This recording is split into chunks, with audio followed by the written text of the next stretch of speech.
Sachez que demain, vous le savez peut-être, hein, on attend tous ce fameux discours du Premier ministre qui va nous expliquer quelles sont les consignes en termes de déconfinement.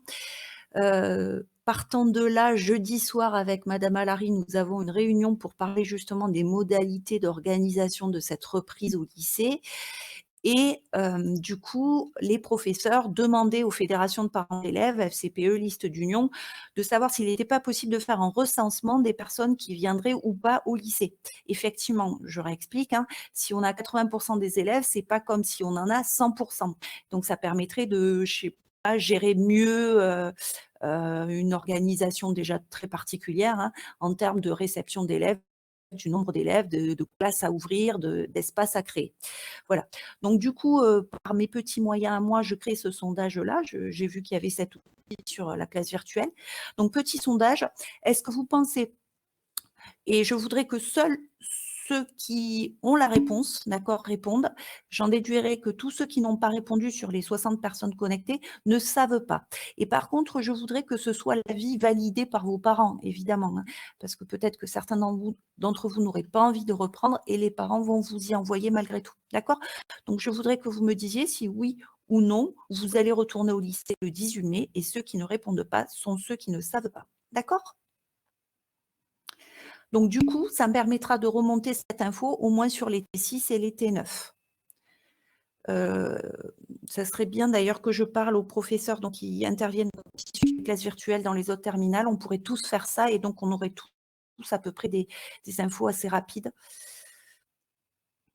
À condition que ce soit vrai, hein, bien sûr, hein, parce que sinon, madame Allary va nous dire on ne peut pas accorder de crédit à ceci. Donc, jouez le jeu, faites-le sérieusement. Allez, bonjour tout le monde. Alors, attendez, je n'ai pas lu ce que vous mettiez. Ok, ça marche. Merci, Romy. Non, je ne t'ai pas dit de mettre non, je t'ai dit de rien répondre, Maxime. Voilà, c'est ça. D'accord? Donc, ceux qui ne savent pas répondre, je préfère que vous mettiez rien plutôt que j'annonce, moi, jeudi soir, ah, ben, T6, T9, c'est 80%, alors qu'au final, c'est 99%. OK? Donc, s'il vous plaît, mettez vraiment ce dont vous êtes sûr. Et si jamais, vous savez quoi? Si jamais, je le remettrai en ligne, peut-être pas demain parce qu'on n'aura pas d'infos, mais je le mettrai jeudi matin. Comme ça vous laisse le temps d'en parler avec vos parents et surtout en fonction de ce qui aura été annoncé demain par le Premier ministre, vos parents vont peut-être prendre aussi des décisions, hein. Peut-être que donc c'est un premier jet aujourd'hui et je vous redemanderai de voter jeudi matin, comme ça on le saura davantage. OK. Allez, ça marche. Donc, ceci étant, ça y est, on est en nombre suffisant. On va donc pouvoir commencer la correction. Je vous avais mis toujours le planning sous les yeux pour savoir où nous en sommes, hein. Donc, aujourd'hui, on corrige le sujet Nouvelle-Calédonie que vous aviez à faire et on va corriger le QCM. Je commence par le sujet, je finirai par le QCM. Comme ça, ceux qui n'ont pas envie de suivre la correction du QCM parce qu'ils l'ont très bien réussi.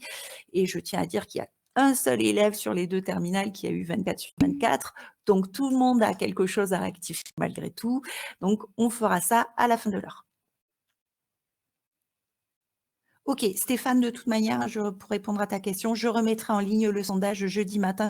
Ça, ce sera, on va dire, plus représentatif. OK? Allez, donc on part sur le sujet d'aujourd'hui. Tiens, d'ailleurs, j'ai oublié de l'ouvrir. Il faut que j'aille l'ouvrir. Alors, Nouvelle-Calédonie, on a dit.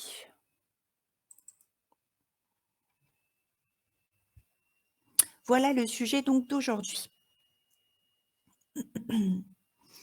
Alors, donc, il s'agit d'une voie de valorisation possible pour le dioxyde de carbone. On a déjà fait un sujet qui s'appelait valorisation du dioxyde de carbone. Donc, il fait clairement partie du thème défi, d'accord? Et il est relatif au chapitre 1 dont je vous ai parlé jeudi dernier. Donc, il n'y a aucune connaissance à part votre culture générale en termes d'énergie renouvelable, effet de serre, ce dont on a parlé jeudi dernier. Oui, bien sûr, Louis Santa, mais j'en reparlerai, je pense, jeudi, hein, ce sera plus représentatif, mais effectivement, tu peux m'en reparler à la fin du cours, je puisse vous y repenser, pas de souci. Alors donc, J'espère que vous l'avez fait correctement ce sujet. Il est différent des autres. On en a déjà fait un comme ça entre nous, cette année. Donc il va falloir rédiger une synthèse, d'accord? Donc il y a pas les classiques, questions. Donc c'est bien aussi de s'entraîner à rédiger, c'est très important pour votre parcours post-bac, qu'on soit scientifique ou pas, la rédaction est primordiale, d'accord? Alors, diminuer les émissions de gaz carbonique constitue l'un des défis majeurs du 21e siècle. Si aujourd'hui une faible quantité des émissions de CO2 issues des activités humaines est valorisée au niveau mondial, certains experts estiment que la valorisation du CO2 pourrait à terme absorber annuellement jusqu'à 5 à 10 des émissions mondiales. Donc, c'est quand même le but. Donc, on vous donne dans le document 1 des données du groupe intergouvernemental d'experts sur l'évolution du climat, le GIEC. Vous avez dans le premier graphique la production mondiale de dioxyde de carbone en gigatonnes par an. Rappelez-vous, gigatonnes, c'est 10 puissance combien pour voir?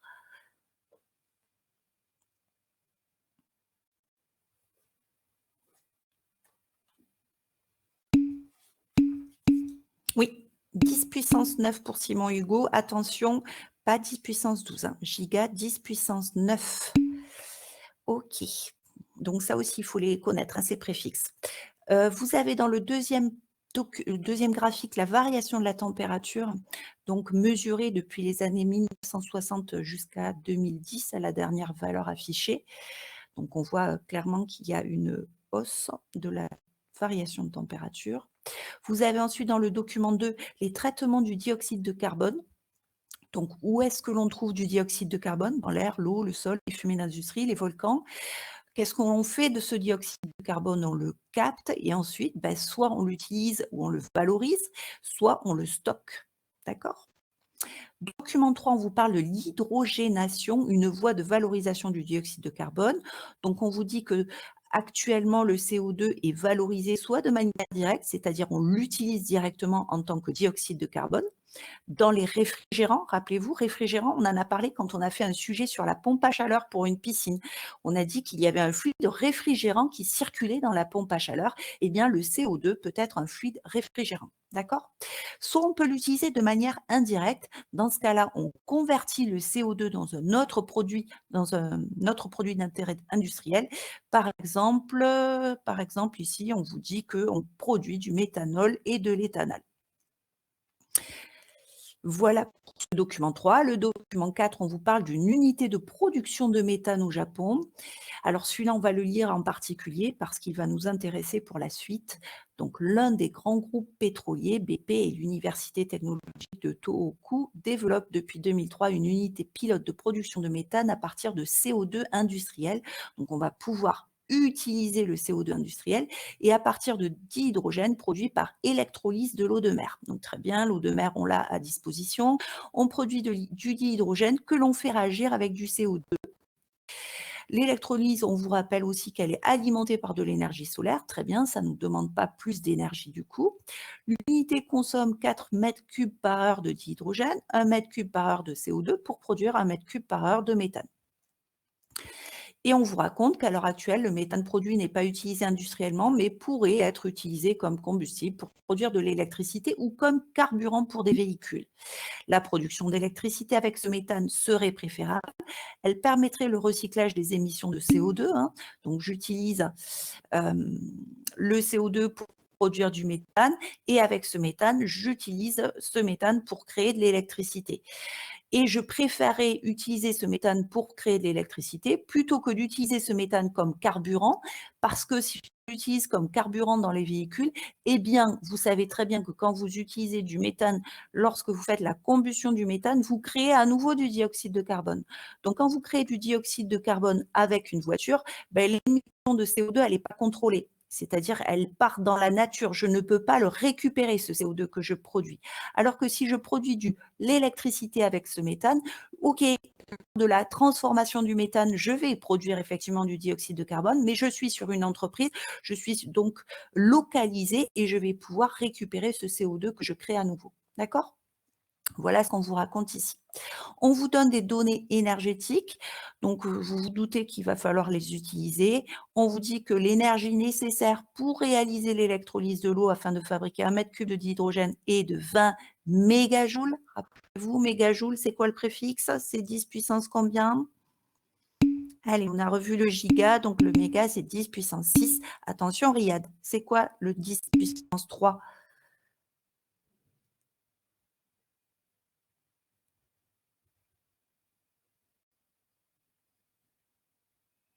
Riyad, le 10 puissance 3? 10 puissance 3, c'est super simple, Riyad.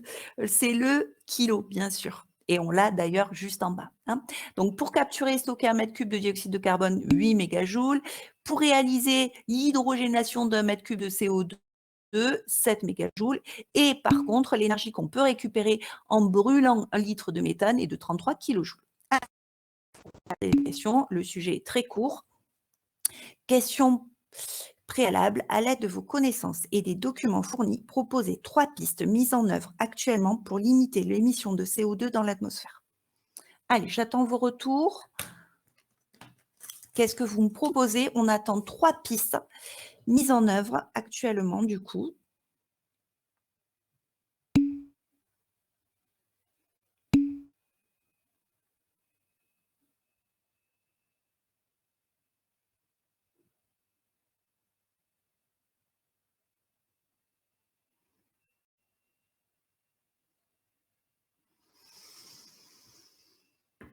Alors, conserver le CO2. Conserver le CO2, c'est pas hyper précis, ça, Riyad. Il va falloir que tu me le précises. Production de méthane, ça aussi, c'est trop, pour le coup, oui, c'est trop précis. Donc, je voudrais que tu me reformules ça en étant moins précise. Recycler le CO2 récupérable, culture intensive, bien Chloé pour le rapport avec l'autre sujet, réduire directement l'émission de CO2, arrêter d'en rejeter. Ok, là on est pas mal sur la fin. Alors déjà, première chose, Simon, bien sûr, la première chose pour limiter l'émission de CO2 dans l'atmosphère, c'est déjà arrêter d'en produire. D'accord? C'est effectivement la première chose selon moi. Donc, arrêter d'en rejeter. Ça, c'est le premier élément. Ensuite, deuxième élément, ça va avec Lucas et Damien. On va effectivement arrêter la déforestation. D'accord? Donc, si on ne peut pas limiter la production de CO2, eh bien, on va faire en sorte que le CO2 produit puisse être consommé. Et vous savez, j'espère, là, c'est là qu'interviennent vos connaissances pour tout le monde. Culture générale, c'est que pour consommer du dioxyde de carbone, il suffit de faire de la photosynthèse. D'accord? Donc, toutes ces forêts que l'on a autour de nous, tous ces arbres, consomment du dioxyde de carbone en présence de lumière pour produire du dioxygène. Donc, il faut vraiment arrêter la déforestation. C'est le deuxième point. Et troisième point, eh bien, effectivement, je rejoins Antoine. Qu'est-ce que j'ai vu? Je vais rejoindre du coup Franck, je vais rejoindre Chloé, Victor, voilà. Riyad, du coup, aussi, pour dire que, eh bien, une fois que je l'ai produit, une fois que j'ai essayé de le faire consommer par les arbres, eh bien, je vais aussi, moi, humain, essayer de réduire sa présence dans l'atmosphère en le valorisant. D'accord? Donc, le terme attendu ici, c'est en le valorisant, c'est-à-dire je le transforme pour le rendre utile, lui donner une deuxième vie, ou alors je vais le stocker pour éviter qu'il m'embête. D'accord? Et donc là, j'utilise le document 2. Donc, une fois que j'ai produit ce CO2, hein, soit je le valorise, soit je le stocke. Je vous ramène du coup sur mon corrigé. Très bien aussi, Simon. Ok, donc là, je pense que toi, tu aurais mis un paquet d'infos, ça aurait été formidable. Tu aurais fait une belle synthèse argumentée. Alors, donc, je vous mets les trois pistes qui sont attendues. Donc, j'ai mis éviter d'en produire. Éviter d'en produire, comment on fait du coup pour éviter d'en produire? On n'en a pas parlé, mais là aussi, on attend des connaissances de votre part. Hein. Tiens, d'ailleurs, je le vire vite avant que vous voyez toutes les réponses. Comment on fait pour éviter d'en produire? Allez, donnez-moi des éléments.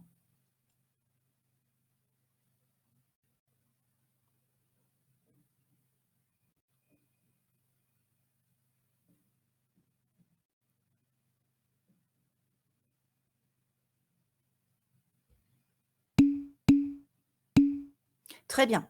Donc très bien pour Damien, très bien pour Simon, très bien pour Franck, parfait. Donc là aussi, j'essaie de caser ce que j'ai pu, étudier à travers mes études ou ce que j'ai pu lire à travers, les livres, les magazines que j'ai pu voir, les vidéos que j'ai pu entendre, et cetera. Donc effectivement, il faut essayer de caser du vocabulaire scientifique. Bravo, j'ai tout ce qu'il me faut avec vos différentes interventions. Donc ce qu'il va falloir dire, c'est qu'effectivement, il ne faut pas utiliser les combustibles fossiles, limiter l'utilisation des combustibles fossiles et puis on balance que sont les combustibles fossiles. Allez, dites-moi, on fait un petit point culture là. Charbon, pétrole, gaz, parfait. Parfait pour Damien. On a les trois. Charbon, pétrole, gaz, ce sont les combustibles fossiles. Donc, dans cette première piste, donc, on limite l'émission de CO2 en n'utilisant plus ou en limitant l'accès aux combustibles fossiles. Et pour autant, on a quand même besoin d'énergie. Donc, si on n'utilise pas les combustibles fossiles, on les remplace par les énergies renouvelables telles que j'ai pu voir dans vos réponses. Quelles sont les énergies renouvelables qui vont être intéressantes en termes de réduction d'effet de serre? Alors, l'eau, le soleil. Alors, donc, effectivement, on va remplacer ça par les mots qui vont bien. L'hydraulique, le solaire, la géothermie, bravo. Et il m'en manque un. Donc, géothermie, solaire, hydraulique et l'éolien. Parfait. D'accord? Il existe 5 types d'énergie renouvelable. Quelle est la 5e? J'en ai cité que 4. Pourquoi je ne cite pas la 5e ici? Alors très bien, la biomasse, pourquoi est-ce qu'elle n'est pas, super souhaitable, hein, pour, limiter, le réchauffement climatique, la biomasse? Voilà, parce qu'elle produit du CO2, donc si je dis: «Bah, j'arrête d'utiliser combustibles fossiles, j'utilise, la biomasse», bon, bah, je vais produire pareil du dioxyde de carbone. D'accord? Donc très, très bien. OK, je voulais vous dire un truc, ça m'a échappé, donc OK, voilà ici, donc le premier point, on évite d'en produire en limitant l'utilisation des combustibles fossiles, le pétrole, le gaz, le charbon, et en privilégiant les ressources renouvelables, géothermie, éolien, solaire, hydraulique. Oui, je sais ce qui m'est revenu. C'est, voilà, Stéphane a proposé par du nucléaire. C'est pas faux, d'accord? Si on veut limiter la production de dioxyde de carbone, on laisse les combustibles fossiles et on peut privilégier les combustibles fissiles, donc l'uranium, euh, mais c'est un autre débat, hein. Pour le coup, là, il faut quand même garder, l'esprit critique. Très bien. Il n'y a pas de rejet de dioxyde de carbone. Par contre, il y a d'autres problématiques liées à l'utilisation des combustibles fissiles, hein. Donc faites attention, si on tombait sur un correcteur qui est anti, nucléaire, il pourrait, être plus pointilleux par rapport à votre réponse si vous faites l'apologie, du nucléaire. D'accord? Donc, restez toujours avec, un esprit scientifique, un esprit critique. Oui, il y a le nucléaire, mais je sais, j'ai la culture aussi, qu'il y a d'autres problématiques, hein. D'accord? Donc, limitez-vous à ce qui est, au moins ici, là, vous risquez pas de polémique du tout. Donc, on limite les combustibles fossiles, on privilégie les ressources renouvelables, c'est le premier point. Deuxième point, c'est ce dont vous m'avez parlé. On va du coup favoriser la consommation du dioxyde de carbone en limitant la déforestation pour favoriser la photosynthèse. Là aussi, je balance des mots-clés parce que je les ai étudiés. C'est le moment du coup de montrer que j'ai de la culture. D'accord? Et ensuite, dernier point, c'est valoriser le dioxyde de carbone produit en le réutilisant, d'accord, directement, de manière directe, ou en le convertissant en produit d'intérêt. Voilà. Et là, vous pouvez mettre des exemples, celui que citait Chloé, celui qu'on a étudié dans un autre sujet de bac, tout ce qui est lié à votre connaissance, à votre culture générale. Alors, on passe à la question suivante. Alors, question suivante. Faire le bilan énergétique global de la production et de la combustion de 1 m3 de méthane obtenu par hydrogénation du dioxyde de carbone. Alors cette question peut faire peur parce que vous pouvez vous dire: «Mince, mais à quel moment la prof nous a parlé de comment on fait un bilan énergétique?» Alors c'est vrai, on n'en a pas vraiment fait. On en a fait un quand on a étudié la pompe à chaleur, encore, une fois sur la piscine, hein. On a regardé ce qu'elle consommait et ce qu'elle permettait de produire. C'est ça, faire énergétique. D'accord? Donc, il n'y a pas de méthode clé pour faire un bilan énergétique. Faire un bilan énergétique, c'est comparer l'énergie nécessaire pour produire le méthane à l'énergie que l'on va récupérer par sa combustion. D'accord? C'est faire une histoire de balance. Tiens, est-ce qu'elle est équilibrée la balance? Est-ce que je vais récupérer de l'énergie? Est-ce que je vais en perdre? Voilà, c'est ça faire un bilan énergétique. Donc, eh bien, c'est là que je vais utiliser toutes ces infos-là. Donc, on vous parle de la production. D'abord, on va commencer par ça, de la production de 1 mètre cube de méthane par hydrogénation du CO2. Donc, hop, hop, hop, je vais ici chercher le document qui est utile. Hydrogénation du CO2, c'est ce dont on vous parle ici. Et on veut savoir combien ça va me coûter en énergie pour produire 1 mètre cube de méthane.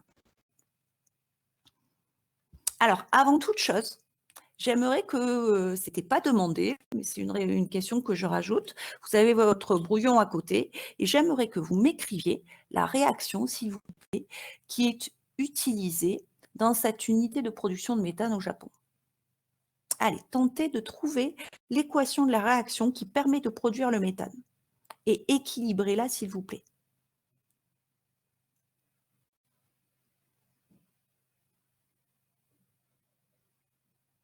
Quels sont les réactifs? Quels sont les produits?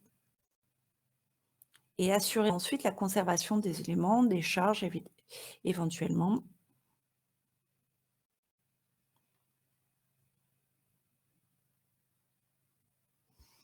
Faites-moi part de vos débuts de recherche. Où est-ce que vous en êtes? Que je puisse vous aider ou que vous puissiez vous aider mutuellement?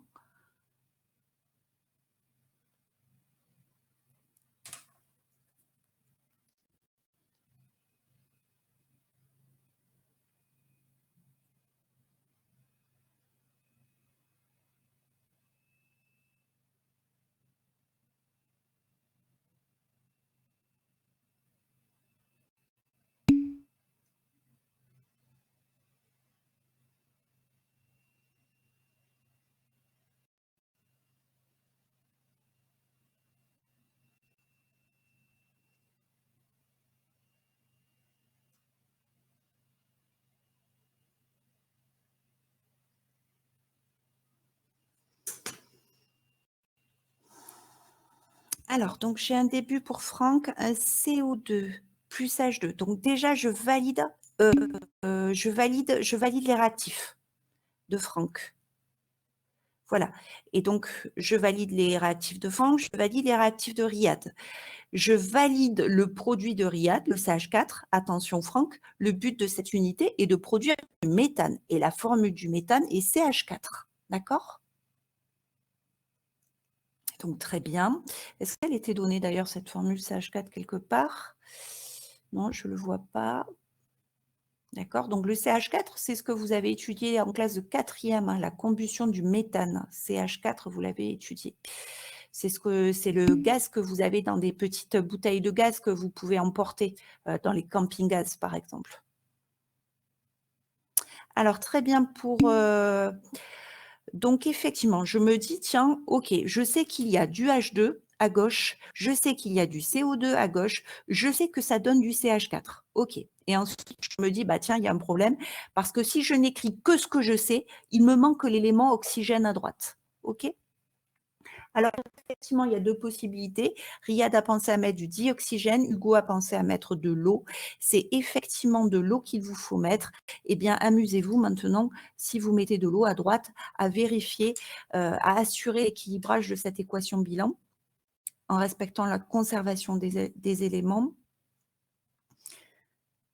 On a donc 4 plus 2 hydrogènes à droite. On n'en a que 2 à gauche.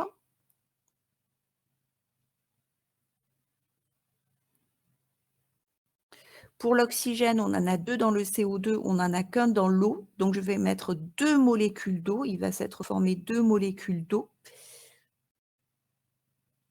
Donc, du coup, j'ai maintenant 8 hydrogènes à droite. Je suis donc obligée de mettre un 4 devant la molécule de dihydrogène. Et si vous vérifiez ensuite, c'est bien équilibré. Donc, 4H2 plus CO2 donne CH4 plus 2H2O. Hugo, raison, bravo. D'accord? Donc on retrouve en fait les chiffres qui vous sont donnés dans le document. 4 mètres cubes par heure de dihydrogène, 1 mètre cube par heure de CO2 produisent 1 mètre cube par heure de méthane. Vous retrouvez vos nombres stoichiométriques de l'équation. Bon, ça c'était une parenthèse hein, pour vous permettre de trouver une équation et de vérifier son équilibrage.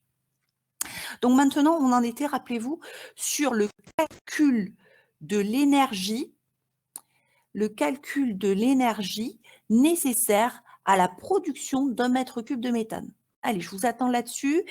Écrivez-moi, il n'est pas compliqué, écrivez-moi le calcul que vous devez faire sur le chat, ou dites-le à l'audio, hein, puisque j'ai validé l'audio.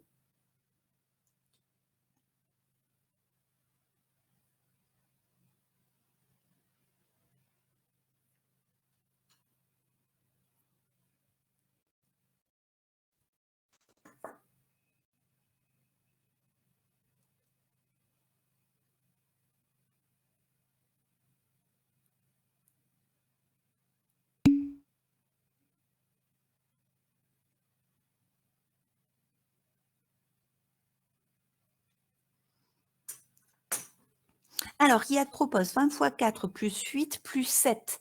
Alors, c'est très bien. Je pensais que certains auraient oublié le 20 fois 4. Donc, effectivement, on va utiliser les données ici que vous avez dans le document 4. Je sais que pour 1 mètre cube de méthane, il me faut 4 mètres cubes de dihydrogène. D'accord? Or, on vous dit que pour réaliser l'électrolyse de l'eau afin de fabriquer 1 mètre cube de dihydrogène, il faut 20 mégajoules. Donc, pour faire 4 mètres cubes de dihydrogène, il en faudra 4 fois plus, 20 fois 4. Ensuite, il va falloir que je récupère. La réaction nécessite 1 mètre cube de dioxyde de carbone. Donc, il va falloir le capturer, le stocker. Là, ça nécessite 8 mégajoules, donc plus 8. Et enfin, il va falloir que je réalise la réaction, celle dont on a parlé. Et pour réaliser la réaction, il faut 7 mégajoules de plus. Donc, le calcul de Riyad est tout à fait juste. La réponse de Franck est parfaite. 20 fois 4 plus 8 plus 7 égale 95 mégajoules. Parfait. Donc ça, j'espère que vous avez su le faire. Vous vous rendez compte à ce niveau-là que, OK, c'était une petite multiplication, des additions. Donc, tout le monde était capable de faire ça. C'était juste de la saisie d'infos. La phrase importante, c'est celle sur laquelle je passe avec ma souris. 4 mètres cubes par heure de dihydrogène, 1 mètre cube par heure de CO2 pour produire 1 mètre cube par heure de méthane. Et vous avez donc ce facteur 4 qu'il ne fallait pas oublier et donc à mettre en relation avec les informations des données. Là, on a calculé donc que pour produire 1 mètre cube de méthane, il fallait 95 mégajoules en termes d'énergie. Bon, ben, faisons le bilan énergétique. Donc, complétons cette étude par le calcul de l'énergie maintenant récupérée lorsqu'on fait brûler 1 mètre cube de méthane. Et nous verrons si du coup on est gagnant ou on est perdant. Donc, pareil, allez chercher l'information. 1 mètre cube de méthane libère quelle énergie lorsque j'en fais la combustion?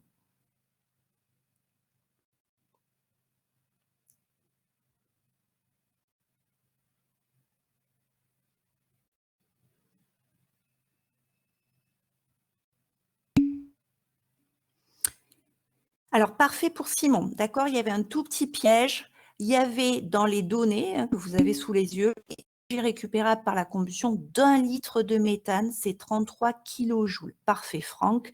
Donc, il faut faire 33 kilojoules fois 1000, puisque tout le monde sait, j'espère bien que c'est le cas, mais j'ai un gros doute, que 1 mètre cube, c'est 1000 litres. Hein, donc ça, tout le monde doit le savoir, qu'on soit scientifique ou pas, c'est la base. D'accord? On en a besoin dans la vie de tous les jours.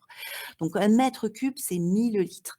Donc, il faut que je fasse fois 1000. 33 kilojoules fois 1000, j'arrive à 33 mégajoules. Hein. 1000, c'est 10 puissance 3, donc je change de préfixe, je passe de kilojoule à mégajoule. Très bien. Donc, en fait, pour produire 1 mètre cube de méthane, je vais consommer 95 mégajoules et le brûler pour créer de l'électricité, par exemple, va me permettre de récupérer 33 mégajoules. Donc, on perd effectivement de l'énergie, ce n'est pas rentable. D'accord? Donc, je vous ai mis pareil, je le mettrai en pièce jointe du cahier de texte d'aujourd'hui, hein, vous aurez ce corrigé là. Donc, je vous fais le bilan énergétique. Je vous ai dit à quoi ça consistait. Revient à comparer l'énergie nécessaire pour produire et l'énergie récupérée. Pour produire 1 m3 de méthane, je fais ce que vous m'avez dit. Je fais la saisie d'infos. J'utilise les données du document. Je fais le calcul. Et maintenant, je compare avec l'énergie récupérable par la combustion d'1 m3 de méthane. 33 mégajoules, hein, n'oubliez pas donc que c'était pour 1 litre dans les informations données, donc on fait fois 1000 et donc je lui réponds, je conclus en disant que le bilan énergétique est très défavorable puisqu'il faut au final dépenser 62 mégajoules pour produire 1 m3 de méthane, hein. Je fais le total, ce que j'ai dû consommer pour produire, ce que je récupère et donc au final, il y a un delta, une différence de 62 mégajoules pour ma pomme. OK? Il va donc falloir que je dépense 62 mégajoules pour produire 1 m3 de méthane. Donc voilà, c'est pas super rentable, en tout cas ce mode-là qui est proposé.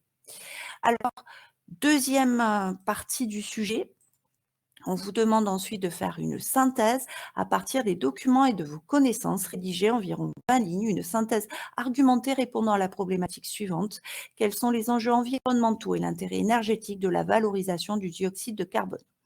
Si on vous demande une synthèse argumentée, c'est qu'il va falloir que ça ait la forme d'une synthèse, donc une introduction, un développement, une conclusion. OK? Donc, dans l'introduction, on met bien sûr la présence de la problématique, on ne va pas chercher à en inventer une autre, on me la donne et on voit aussi que dans la problématique qui est proposée, il apparaît 2 paragraphes principaux, hein, donc c'est bien, ça me fait mon boulot. Quels sont les enjeux environnementaux? Je vais parler donc des enjeux environnementaux dans une première partie et de l'intérêt énergétique dans une deuxième partie. OK? Ayez toujours à l'esprit que actuellement, on a utilisé ce document. Il va falloir à un moment donné que tout le reste apparaisse dans votre synthèse. Alors là, c'est très difficile à corriger, hein, sans vous avoir sous la main et je ne peux pas vous donner la parole pour que vous me lisiez ce que vous avez mis, c'est très compliqué.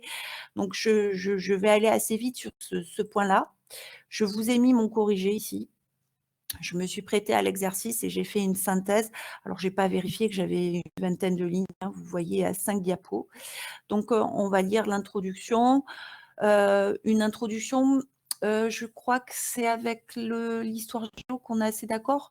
On met le contexte et la problématique, je crois que c'est un peu ça, hein, que vous faites en français, en histoire géo, je ne sais plus.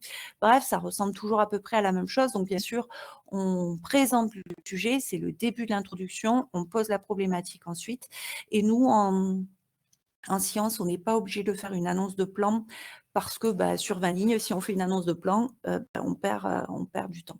D'accord? Ensuite, on va répéter en général ce qu'il y a dans la problématique. Donc, j'ai mis le contexte. Le but, je me suis servi du coup du contexte, de ce qu'il y a au tout début du sujet. C'est très important d'aller chercher les informations qu'on me donne. Et regardez, ça, c'est intéressant. D'accord? Plutôt que de faire du blabla dans le vide avec aucune info, si j'ai pas de culture personnelle à ce sujet, eh bien, je vais utiliser ce que l'on me donne. D'accord? Donc, pas de blabla vide, hein, c'est inintéressant. Donc, toujours des informations. Donc, diminuer les émissions de dioxyde de carbone constitue l'un des défis majeurs du XXIe siècle. Ça aussi, ça doit faire partie de votre culture générale de citoyen. Plusieurs solutions sont à l'étude ou déjà en place, dont le stockage géologique. J'ai parlé d'une solution possible dans le document 2, je crois. D'accord? Ou la valorisation, dont il est question dans le document 3 et 4, c'est-à-dire l'utilisation du dioxyde de carbone. Donc, je présente le contexte. Je présente ensuite la problématique. Là, je vous ai juste mis la petite étoile renvoie à un site sympa où on vous raconte qu'est-ce que c'est le stockage géologique. Voilà. Alors, donc voilà mon introduction. Dans un premier temps, je vais donc parler des enjeux. Ah mince, il y a une erreur là. Je n'avais pas vu. Environnementaux. Il y a une erreur. Les enjeux environnementaux. Donc, dans un premier temps, je parle des enjeux environnementaux, ensuite de l'intérêt énergétique. Alors là aussi, du coup, je vais me servir des questions préliminaires, hein. Rappelez-vous, on vous a un petit peu orienté en vous donnant des questions préalables. Donc, il faut également aller sur les documents que l'on n'a pas encore exploités. Donc, évidemment, là, je vais parler de ceci. Et qu'est-ce que l'on voit? On voit que nécessairement, la production mondiale de CO2 augmente. Et attention, quand vous avez un document, c'est valable quelle que soit la matière, hein, d'accord? Donc la saisie d'infos est très importante. il faut faire une saisie d'infos, d'accord? Il ne faut pas juste se contenter de dire: «Oh, la production mondiale a varié, c'est pire que tout». OK, elle a varié, mais varié, c'est super large. Donc elle a varié, elle a augmenté ou elle a diminué? Déjà, ça, c'est plus précis. Donc certains vont se contenter de dire qu'elle a beaucoup augmenté depuis les années 60. Moi, j'attends, moi et n'importe quel professeur attend une saisie, d'accord, précise. C'est-à-dire qu'on est passé de 10 gigatonnes à 35 gigatonnes de CO2 produits par an en 50 ans. D'accord? Ça, c'est important. Donc, je fais la valeur plus l'unité. Je peux rajouter qu'elle a plus que triplé. D'accord? Donc, voilà. Là, c'est intéressant. Elle a plus que triplé en 50 ans pour atteindre, par exemple, 35 gigatonnes en 2010. Ceci est dû, je peux trouver une cause à ceci. Ceci est dû à l'augmentation de la population mondiale. Si je la connais, je peux la rajouter, c'est sympa, ça donne encore aussi du fond à mes réponses, de l'argumentation. Je peux dire aussi que notre niveau de vie a été modifié, hein. On va tous sur un niveau de vie plus élevé. On passe d'une voiture par foyer à 3 voitures par foyer. Bref, tout fait en sorte que la production de explose. Et il faut faire le parallèle avec le graphique à côté qui montre que depuis les années 60, il y a aussi une augmentation de la température. Une augmentation de la température, pareil, il me faut de données chiffrées. Donc, on est passé de, on va dire, à peu près un 0,5, on a pris un 0,5 degrés Celsius en 50 ans. D'accord? Donc ça, c'était absolument indispensable pour votre réponse. Donc c'est ce que j'ai mis, d'accord? Ce que je viens de dire, je l'ai mis. Maintenant, ça, c'était de la saisie d'infos. Maintenant, je vais rajouter de la culture personnelle et je vais faire le lien, je vais trouver une explication. Je viens de dire que tiens, OK, je produis plus de dioxyde de carbone d'un côté et tiens, bizarrement, la température a augmenté. Est-ce que je peux pas faire un lien de cause à effet entre ces 2 documents? Bien sûr que si, on a déjà parlé de ceci. Je sais que le dioxyde de carbone est un gaz à effet de serre. D'accord? Alors en vanille, c'est pas évident, on peut pas faire un topo sur, ce qu'est l'effet de serre. On va juste dire que c'est un gaz à effet de serre et que du coup, son émission est à l'origine du réchauffement climatique qui menace l'équilibre mondial. Ça, vous en êtes conscient, j'espère. Voilà. Donc on met ça et puis, du coup, on propose les pistes possibles pour limiter le réchauffement climatique. D'accord? Donc, il est urgent pour ralentir le processus, limiter les conséquences de cette augmentation de la température, de limiter les émissions anthropiques. Anthropiques, rappelez-vous ce que ça veut dire. Les émissions liées à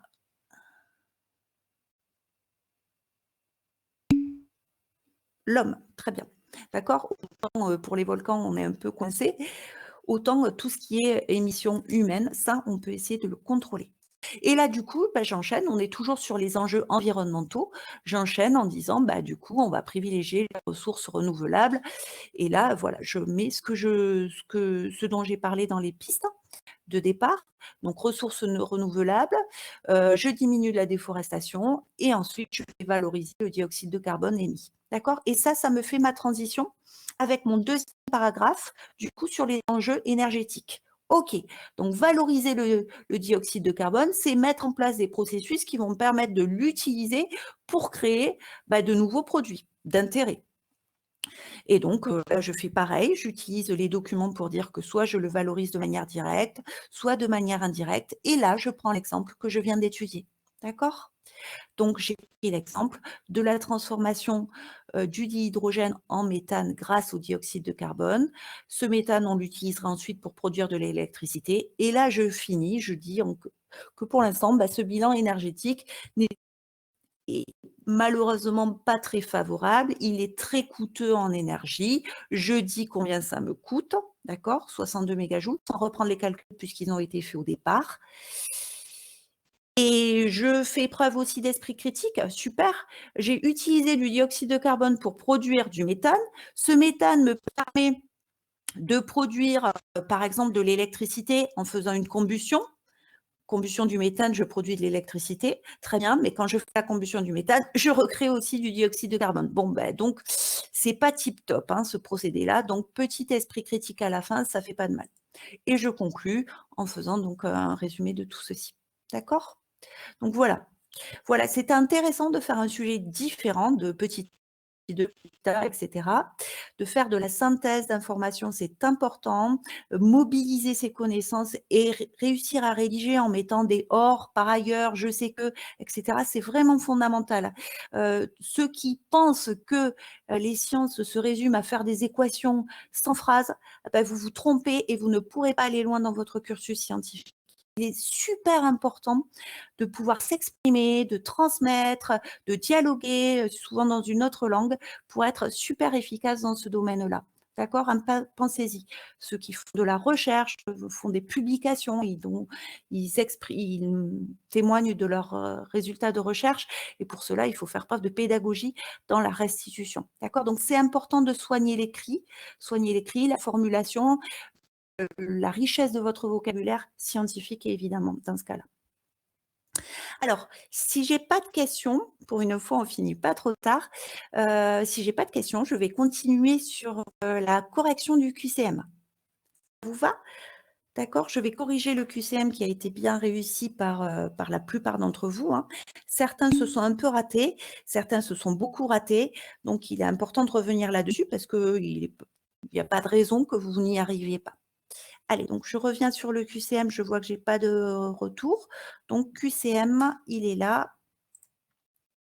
Alors cette semaine, il n'y aura pas de QCM parce qu'on commence la relativité, donc j'attendrai la semaine prochaine, hein, quand on aura bien avancé pour vous mettre un QCM là-dessus. Allez, je commence à répondre. Voici donc, votre QCM, j'espère que vous y voyez suffisamment. Je ne peux pas le grossir davantage, je pense pas. Contrôle plus. Ah si, on va essayer comme ça alors. Allez, très bien. On va faire attention au QCU là qui est écrit, question à choix unique, hein, ça doit vous aider. Je pense que certains auraient pu éviter quelques erreurs en faisant attention à ceci. QCU, quelles sont dans l'ordre les étapes d'une synthèse en chimie organique? Alors on va essayer de faire en sorte que ce soit assez interactif pour que vous ne vous ennuyez pas. Bien sûr, la plupart d'entre vous ont de bonnes réponses. Quand je fais une synthèse, c'est que je crée une espèce chimique, je commence par faire quoi?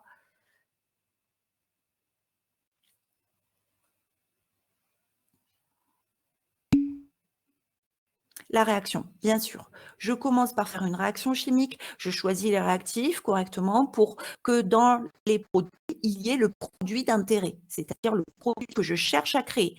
Ensuite, je sais qu'il va falloir que je l'extrais, c'est-à-dire il va être mélangé au milieu des réactifs qui étaient en excès, au milieu d'autres produits, donc il va falloir l'isoler, il va falloir le purifier et enfin, il va falloir faire une analyse pour vérifier que c'est bien le produit recherché. D'accord? Donc, il n'y avait pas de doute possible, il n'y avait que cette solution-là. Allez, je passe à la suivante. Vous m'arrêtez bien sûr si ce n'est pas clair. Question suivante, c'est un QCM, questionnaire à choix multiples. Faites attention à ça. Je pense que 2-3 parmi vous, même un peu plus, n'ont pas vu ça. Le solvant d'une synthèse doit être choisi de façon A. Il y avait une réponse facile parce qu'on en avait parlé. Le solvant, forcément, ça fait partie des facteurs cinétiques au même titre que la température, la concentration, la lumière. Quoi d'autre, je pense, là, j'ai plus rien qui me vient. Concentration, température, lumière, solvant, oui, c'est ça. D'accord? Donc ça y est, dans le cours, ça va permettre d'accélérer la réaction. Mais attention, j'attendais autre chose. Qu'est-ce que fait le solvant? Le solvant permet quoi d'autre? Pourquoi on met un solvant? Augmenter la solubilité. Le solvant permet de dissoudre, hein, c'est le même champ lexical. Donc permet de dissoudre et ce qu'on veut, c'est que les réactifs soient le plus solubles possible parce que c'est en solution qu'ils vont pouvoir rentrer en contact et se transformer. D'accord? Augmenter la solubilité des réactifs. Allez, on passe à la suivante.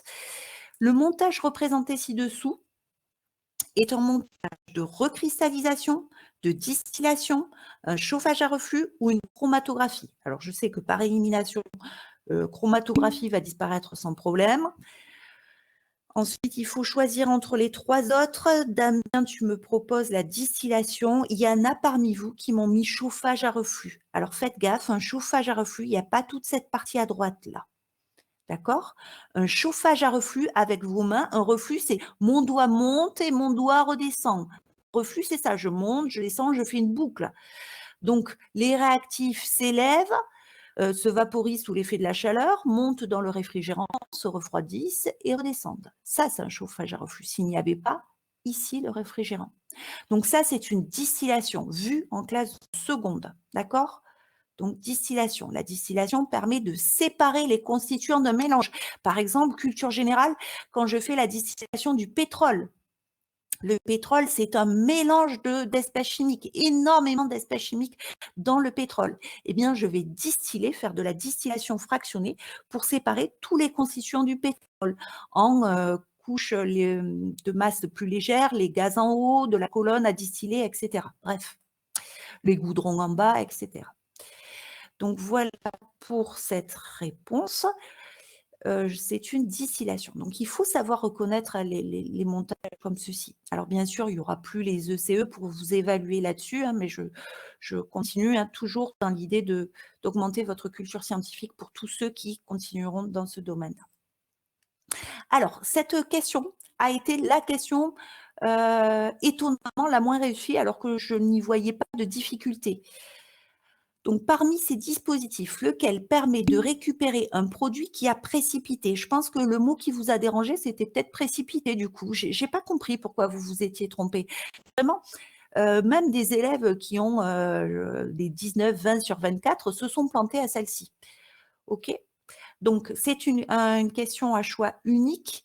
Il faut choisir entre A, B, C. J'espère que vous voyez bien. Sur la A, on voit une ampoule à décanter. Sur la B, vous reconnaissez une filtration, d'accord? C'est un filtre Buchner que vous voyez.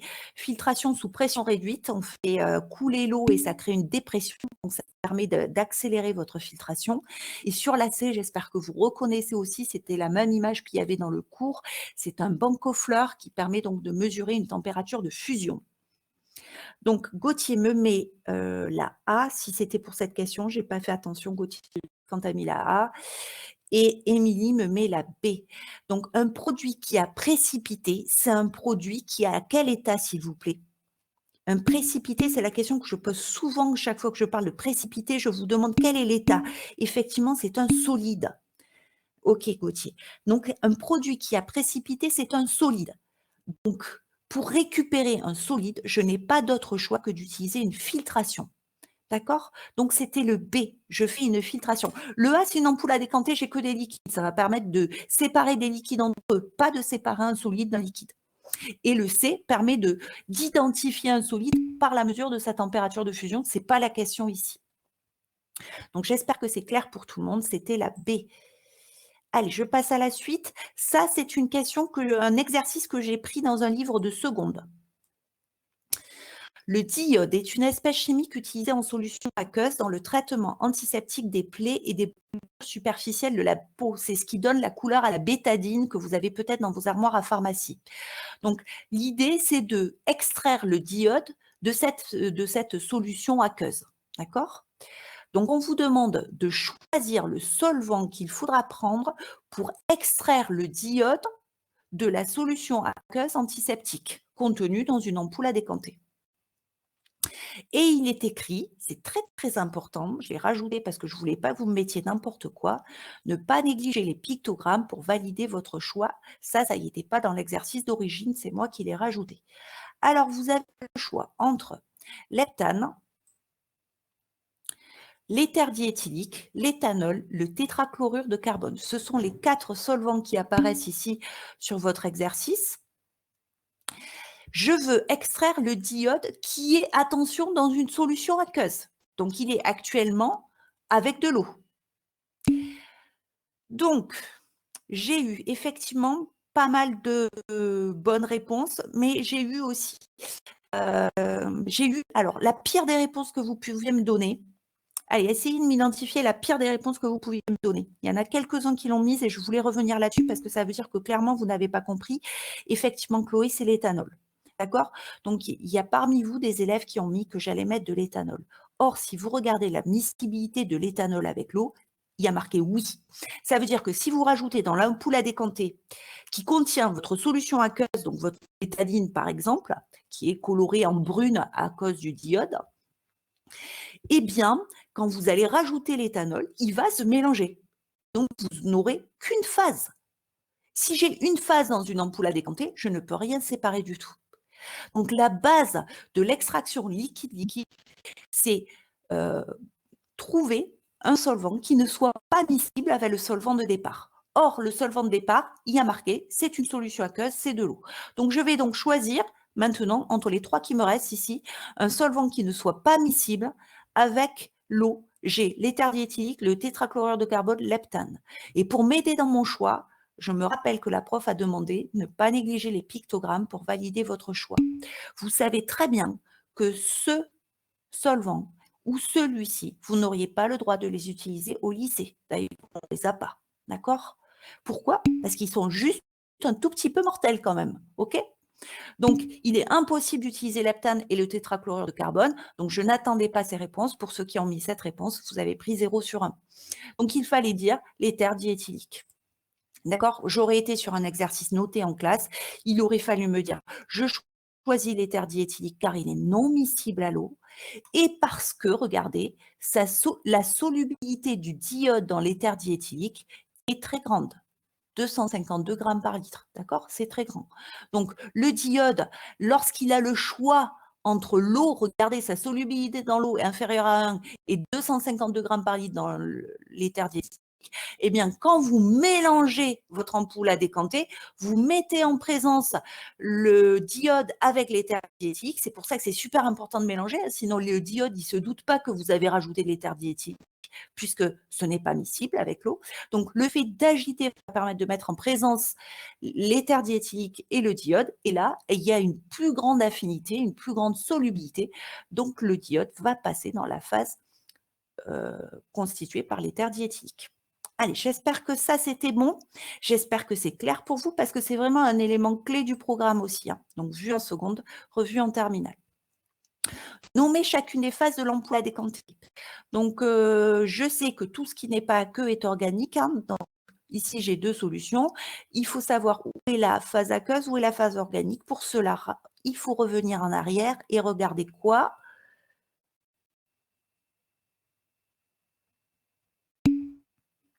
Allez, dites-moi, effectivement, je vais regarder la densité. Alors, qu'est-ce que vous me proposez? Est-ce que la phase aqueuse est en bas ou en haut? Phase aqueuse, en bas ou en haut? Qu'est-ce que vous en pensez? La phase aqueuse sera en bas parce qu'elle est effectivement plus dense, une densité de 1, alors que l'éther diéthylique, 0,71. Très bien. Donc, la phase aqueuse, c'est la phase 2, elle est en bas, la phase organique est en haut. Je valide et je continue. Indiquer le contenu des 2 phases.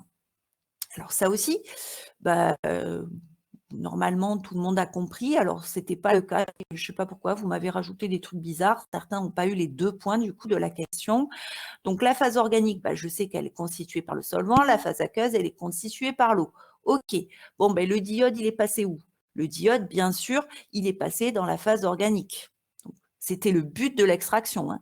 Sortir le diode de la solution antiseptique. La solution antiseptique, c'est une solution aqueuse, on vous l'a mis dans le sujet. Donc, ça constitue la phase aqueuse. OK? Allez, je continue. J'espère que tout le monde comprend bien ce qui se passe. On passe à l'exercice 3. D'accord? Faites bien attention. Je change exo, donc j'oublie tout ce que j'ai fait avant. Maintenant, on étudie la transformation modélisée par l'équation de réaction donnée ci-dessous en formule topologique. Lors de la synthèse, on introduit 10 ml d'alcool. Donc, j'espère que vous identifiez l'alcool entre les 2 réactifs qui sont proposés ici. Hein. L'alcool à gauche ou à droite, s'il vous plaît?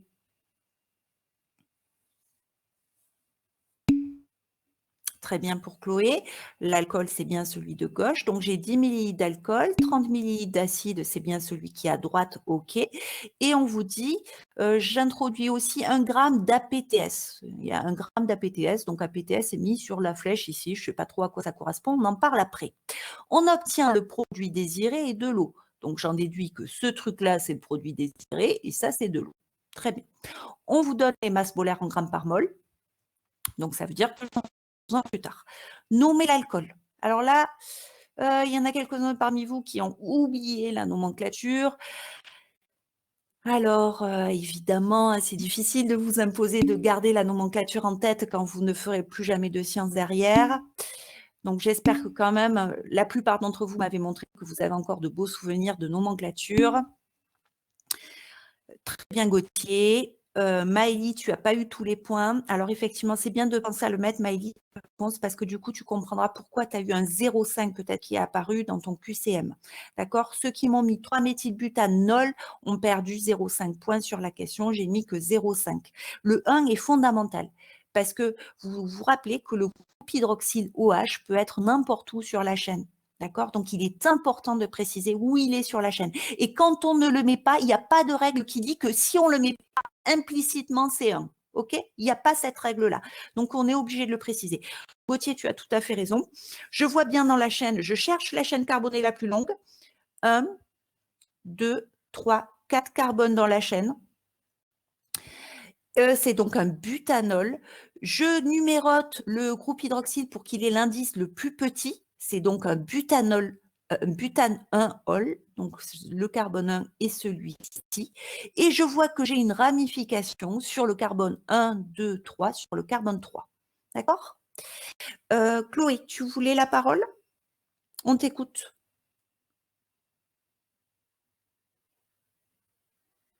Non, c'était une erreur? Ah, ok. Pour moi, j'ai eu une annonce qui disait que Chloé demande la parole. Pas de souci. Alors, 3-méthyl butane, un ol. Vous vous rappelez qu'avec un formalisme dans l'écriture, ça ne vous a rien enlevé si vous ne mettiez pas les tirets. Mais rappelez-vous, pour ceux qui continuent là-dedans, il faut des tirets entre le chiffre et la lettre, tout le temps. OK? 3-méthylbutanol. Validé, parfait. Je passe à la suite. QCU. Dans cette synthèse, le produit d'intérêt est un ester, un acide carboxylique, de l'eau ou un amide.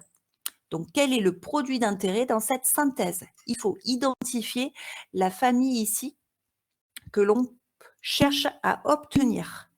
Donc, très bien pour Agathe, très bien pour Émilie, pour Damien, pour Louisanta. Je vois bien, je reconnais, hein, tout le monde doit le reconnaître, le groupe ester. Très bien, je passe à la suite. C'est donc un ester, super facile, et j'enchaîne. Question suivante.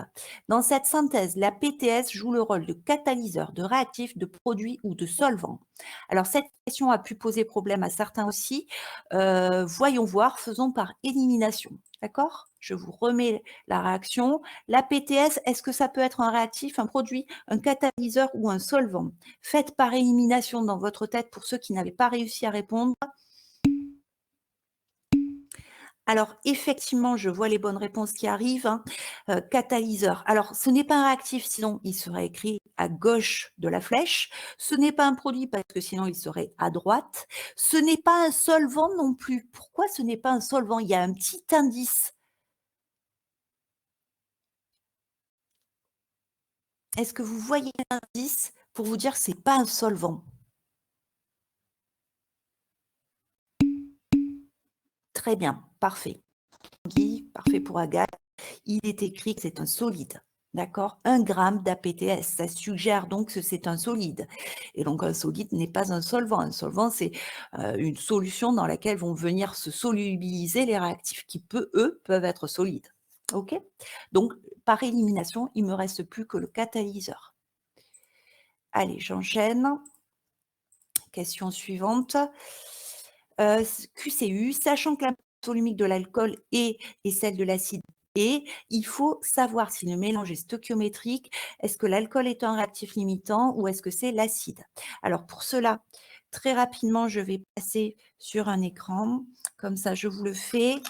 Alors, je vois l'heure qui tourne. Hein. Ceux qui sont pressés d'aller manger, vous pouvez y aller, il n'y a pas de souci. Je ne suis pas vexée. Ce que ça intéresse, on continue. Hein. Il n'y en a pas pour longtemps. Alors, vous aviez votre équation.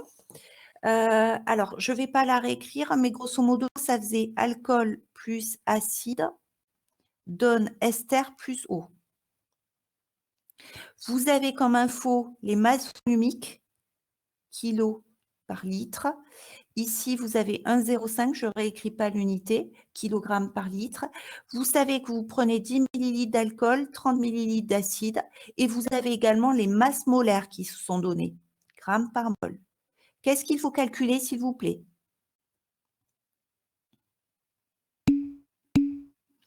OK, la quantité de matière. Donc ça, il faut que tout le monde ait le réflexe. Quand je fais, donc quand je veux savoir que j'étudie du coup, la transformation de matière qui a eu lieu, je m'intéresse à un bilan de matière, donc à des quantités de matière. Pour calculer N, je fais, rappelez-moi les formules rapidement.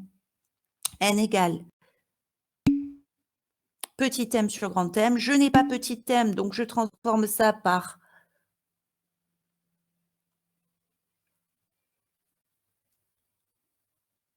on l'a? Je transforme ça par quoi? Je n'ai pas petit m, regardez ce que j'ai au-dessus. Donc, je vais introduire qui? Quelle grandeur? Très bien. Rho fois V, masse volumique. OK? Donc après, j'ai plus qu'à faire mes petits calculs. Vous faites super gaffe, s'il vous plaît, on a des problèmes d'unité. Alors, qui me dit, si j'ai 1,05 kg par litre, ça fait quoi en grammes par millilitre? Comme ça, je ne m'embête plus, j'aurai bien les unités que j'utilise en chimie, le gramme et le millilitre. Alors, ça fait quoi des kilogrammes par litre en grammes par millilitre? Ça veut dire qu'un litre pèse 1,05 kg. Donc, si maintenant je veux savoir combien pèse 1 millilitre, je divise par 1000. Un millilitre, c'est 1000 fois plus petit qu'un litre. Donc, si je divise 1,05 kg par 1000, je trouve... Alors, non, Riyad,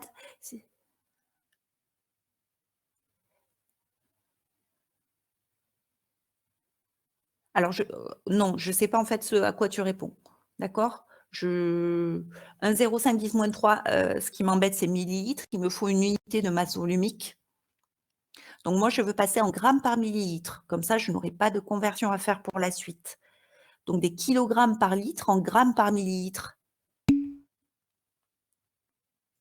C'est quand je ne suis pas sûre que... Oui, je suis d'accord, mais je voudrais quand même une unité qui soit cohérente. Riyad, tu me mets des millilitres, c'est pas un volume, c'est une masse volumique, je veux. C'est la même chose, Franck, effectivement.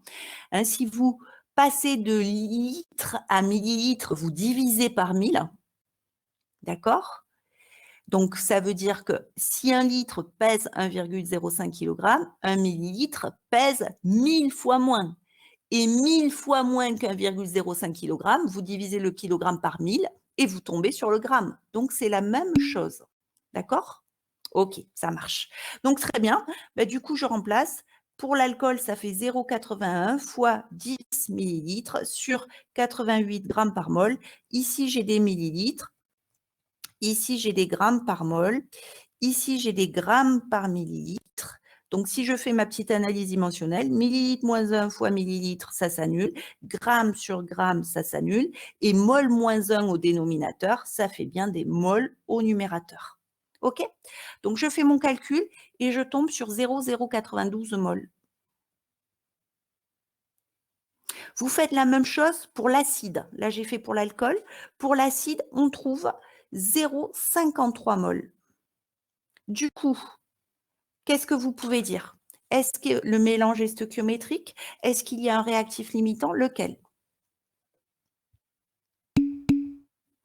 Alors, l'alcool est limitant parce qu'on voit que sa quantité de matière est inférieure à celle de l'acide, mais il est super important d'avoir en tête, hein, faites attention, que ceci est vrai parce que nos nombres stoichiométriques sont égaux à 1. OK?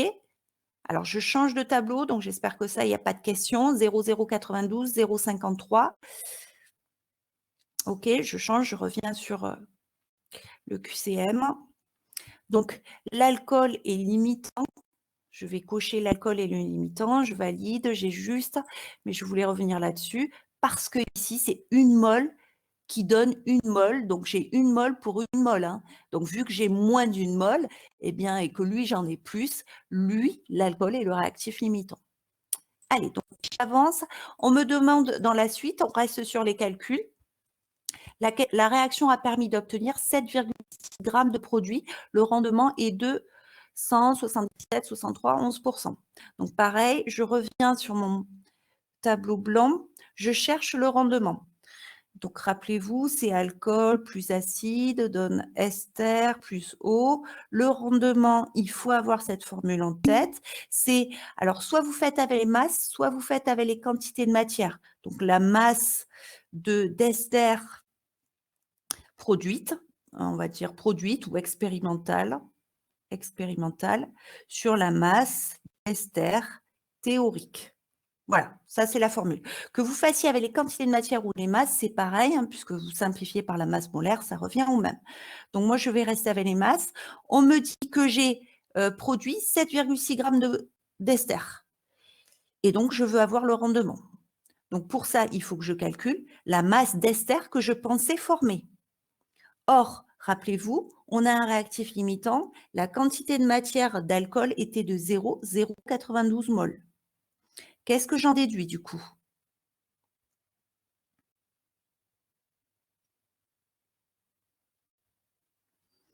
J'en déduis la quantité de matière d'ester. Je sais que la quantité de matière d'ester, c'est la quantité de matière d'alcool. Parce que d'après l'équation de la réaction, une mole d'alcool a produit une mole d'ester.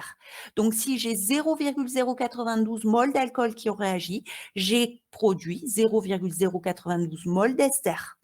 Donc, je vais pouvoir calculer la masse d'ester que j'attendais, donc théorique, en faisant n fois grand M. D'accord? N, c'est 0,092 fois grand M, 130, je crois, 130, c'était dans l'énoncé, et vous trouvez 12,0 grammes. D'accord? 12 grammes d'ailleurs, à deux chiffres significatifs.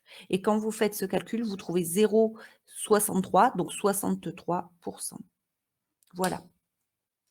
Donc, du coup, j'espère que c'est clair. Je reviens sur le QCM.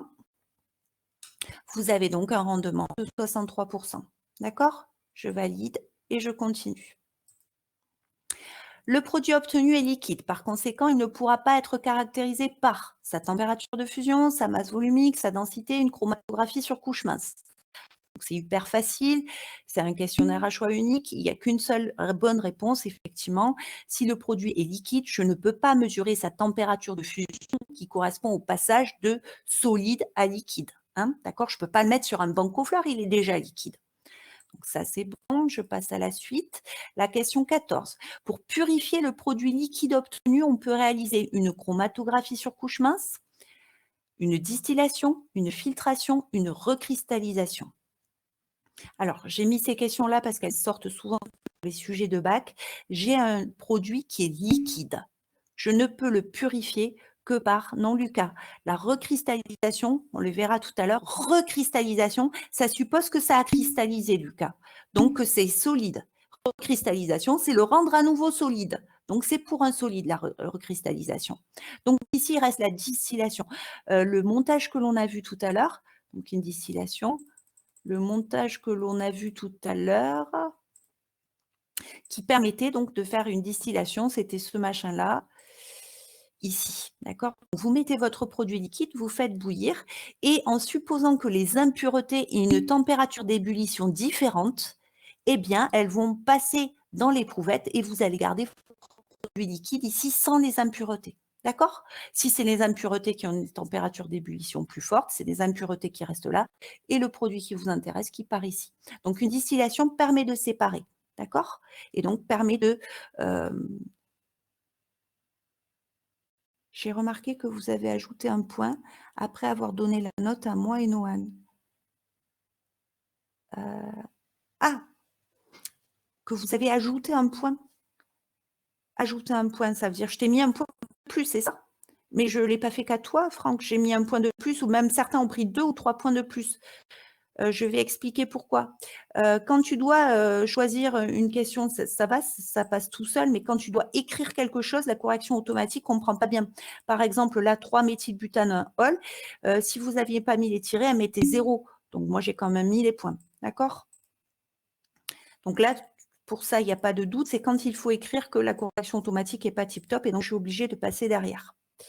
Donc, on en était là. On passe à l'exercice 4. Allez, on est presque au bout. L'indigo, molécule naturelle issue de l'indigotier, est un colorant utilisé pour les teintures. On peut le synthétiser en une étape selon l'équation de la réaction modélisée ci-dessous, ce machin-là. Après réalisation du protocole, un produit solide de couleur bleue est obtenu en suspension dans le solvant. Quelle opération doit être effectuée sur le mélange réactionnel pour isoler le produit? Limitez votre réponse à 1 ou 2 mots-clés. La plupart d'entre vous ont une bonne réponse. Ce n'était pas compliqué. Il y a le mot solide qui ne doit pas vous échapper. J'ai un produit solide en suspension dans un solvant. Donc, pour extraire le solide du liquide, je vais faire effectivement une filtration. Ceux qui ont rajouté filtration sous pression réduite, filtration sous vide, c'est juste, bien sûr. Là, par exemple, si vous avez marqué une filtration, comme moi j'avais marqué filtration, le correcteur automatique compte faux. Donc, je suis obligée de passer derrière pour mettre les points. Après peser du solide obtenu, on calcule un rendement supérieur à 1. Pas possible un rendement supérieur à 1. Se dire « Ah, mais j'ai créé plus de produits que ce que j'attendais, c'est formidable !» D'accord? C'est juste pas possible théoriquement. Donc, ça veut dire que expérimentalement, il y a une explication pertinente. Et donc, comme j'ai filtré, l'explication pertinente est de dire, alors, ceux qui m'ont mis impureté, je n'ai pas compté juste. J'attendais vraiment, en lien avec ce que vous veniez de dire, mon solide, j'ai dû le filtrer. Eh bien, quand je l'ai filtré, peut-être qu'il n'est pas sec encore, mon solide, il est imbibé de ce solvant. Donc, il fallait me dire impureté telle que le solvant, à la limite, me proposer quelque chose. Mais juste impureté, ça ne permettait pas d'avoir le point de la question. Donc, solide humide, je pense que ça passe. J'ai mis solide mouillé aussi, ça devait passer. On continue. Quelle technique est utilisée pour purifier le solide? Alors, c'est là, Lucas, que tu peux répondre à ce que tu disais tout à l'heure. Alors, on ne l'a pas mise en place, cette recristallisation, on ne l'aura pas fait, recristallisation, on ne l'aura pas faite parce que parce qu'on n'a pas fait de TP. Si on reprend au lycée, donc on pourra refaire ce TP, la synthèse du paracétamol, et vous verrez en quoi consiste une recristallisation. Donc, on récupère du paracétamol solide, et s'il contient encore des impuretés, d'accord, pour le purifier. Là, je ne parle pas de le sécher, Chloé. Je ne parle pas de l'eau, du fait qu'il soit mouillé, etc., où il aurait fallu le sécher, le mettre à l'étuve. Là, je parle vraiment d'enlever les impuretés. Pour enlever les impuretés, on va le recristalliser, c'est-à-dire on va le redissoudre. On le met dans un solvant et en chauffant, pour le dissoudre, accélérer la dissolution dans le solvant, on chauffe. Et puis, là aussi, ça va se jouer sur le fait que les impuretés n'ont pas la même solubilité dans le solvant que l'on aura choisi par rapport au solide qui nous intéresse. Et donc, on va jouer sur cette différence de solubilité. Donc, on choisit un solvant qui convient pour dissoudre les impuretés. Et ensuite, on recristallise, c'est-à-dire on abaisse la température pour qu'à nouveau, le solide recristallise et ainsi, on purifie un solide. Donc ça, c'était dans le cours. Donc, vous aviez le cours sous les yeux, si vous voulez, pendant le QCM. Allez, on finit avec l'exercice 5, 3 petites questions. La molécule ci-dessous possède une fonction cétone, une fonction amine, une fonction alcool. Eh bien, on a ici une fonction amine. On ne peut pas dissocier ces deux, d'accord? Ça, on reconnaît une fonction acide carboxylique. Donc là, j'ai eu quelques-uns qui se sont trompés. Faites attention, peut-être de l'étourderie. Donc, j'ai deux fonctions amine, acide carboxylique. On enchaîne avec la question suivante. La réaction entre les molécules A et B ci-dessous est sélective si les fonctions alcool et amine de A réagissent toutes les deux avec l'anhydride acétique, qui est le produit B. La fonction alcool de A est la seule à réagir. L'anhydride acétique est inerte vis-à-vis de A. Inerte, ça veut dire qu'il n'y a pas de réaction. D'accord ? Donc, on a parlé de ce terme de vocabulaire, sélectivité d'une réaction. C'est pour dire que lorsqu'on a un composé polyfonctionnel, eh bien, la réaction est sélective s'il y a une seule des fonctions qui réagit. D'accord? Sinon, elle n'est pas sélective. Et du coup, tout se forme. Avec notre truc, rappelez-vous, le AA, le AB, le BA, le B. D'accord? Donc, tout se forme. Ça, c'est pour des réactions qui ne sont pas sélectives. Donc, si la réaction est sélective, comme on en voit que A est un composé polyfonctionnel, il a deux fonctions, eh bien, si cette réaction entre les deux est sélective, ça veut dire qu'il n'y a qu'une seule des fonctions qui aura réagi. Donc, la seule possibilité est celle-ci. Là, il n'y a pas de réaction. Et là, on vous dit que les deux fonctions réagissent. Ce n'est pas la définition d'une réaction sélective. Donc, j'espère que maintenant cette notion est claire. L'avant-dernière question, pour réaliser la dernière d'ailleurs, pour réaliser la synthèse peptidique ci-dessous, donc on fait agir 2 acides aminés ensemble, il faut analyser ce qu'il faut, je regarde ce que j'avais au départ, je regarde ce que j'ai à la fin, je regarde ce qui ne doit pas réagir et dites-moi quelle est la bonne réponse.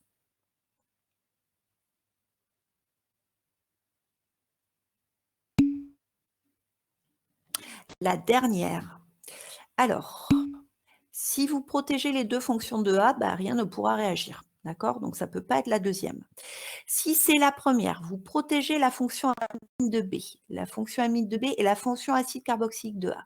Or, si vous regardez, donc Damien, tu as raison, hein, si vous regardez, je retrouve la molécule A ici, le H2N, le R1, le O. Donc, qu'est-ce qui a réagi dans A? C'est la fonction acide carboxylique ici. Qu'est-ce qui a réagi dans B? Ben, je retrouve le COH, le R2, donc c'est la fonction amine. C'est ça et ça qui a réagi. Donc, pour qu'il n'y ait que cette fonction qui réagisse avec celle-ci, il faut donc protéger la fonction amine de A, qui est ici, qui, elle, ne réagit pas, et la fonction acide carboxylique de B, qui est ici, qui n'a pas réagi. D'accord? Je vois bien que ceci a réagi, le COH avec le H2N, et que ça a formé la fonction amide, qui est caractéristique d'une synthèse peptidique. Voilà. J'espère que c'est plus clair, que tout le monde a bien compris maintenant ce chapitre-là, au moins a compris ses erreurs, hein, pour ne pas les reproduire si vous continuez dans ce domaine-là, et juste pour comprendre où est-ce qu'on s'est planté pour les autres. S'il n'y a pas de questions, s'il y a toujours Louise en tête, tiens, je te donne les résultats du sondage. Il y a 28 qui ne répondent pas, il y en a 13 qui reprendraient, 9 qui ne reprendraient pas. Voilà où nous en sommes pour l'instant. Voilà, 14 qui reprennent, tiens, il y en a un qui vient de... 14 qui reprennent, 9 qui ne reprennent pas, et donc ça veut dire 27 indécis, et certainement, voilà. C'est bon? Allez, donc ceci étant, je vous dis à demain pour de la relativité. Bon courage pour les activités documentaires, bon appétit aussi. Bonne journée. Merci.